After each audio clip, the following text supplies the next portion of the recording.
Abazigu ababadde n'emmundu n'amajambiya balumbye ffaamu ya Dr. Jacob Odongo esangibwa ku kyalo Bukoba mu ggombolola y'e Nalutuntu mu disitulikiti y'e Kassanda ne batematema abakozi 4 n'oluvannyuma ne bookya sitoowa za kasooli zonna ezibadde ku ffaamu eno. Endala komawo side eno. Ne side eno. Sitoowa eziwera 3 ze ziteekeddwa omuliro era kigambibwa nti zibadde mu ttani za kasooli n'ebijanjaalo ezisoba mu 100. Saanyawo amabaati gano ne bayiwa peteroli, kati bayiwa peteroli ne basooka bagiteeka mu kipa bamwe ne batambika eri ne bateekako omuliro bamwe batandika kusaanya kugana amabaati eri bateekako peteroli munda engoye zonna ne bazoosa n'emifaaliso byonna. Sitoowa ibadde tuuse wano bweti waggulu mpanvu nnyo naye kulonda kati ng'ekyayaka kintu kibi nnyo.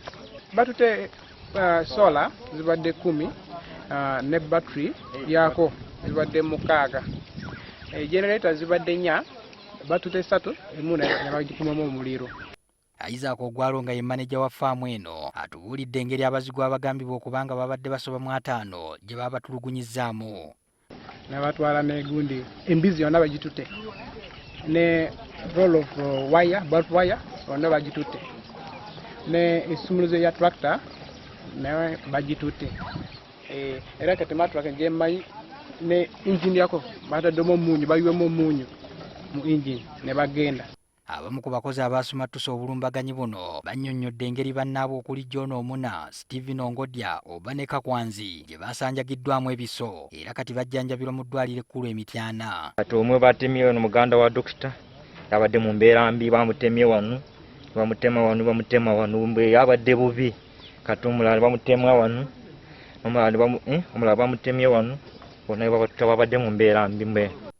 Embeera eno etadde abatuuze mu bweraliikirivu nga bagiteebereza okuba nga ereeteddwawo nkaayana za ttaka ne basaba gavumenti esitukiremu. Bagamba ni ttaka ya muyindi ttaka si ya dokita bosi wange. Ekintu kye nalisabye gavumenti ekole ku bigambo by'ettaka etaawuluze erage nti gwe gundi gwe nannyiniwo gavumenti n'amaanyi bikulagira Uganda.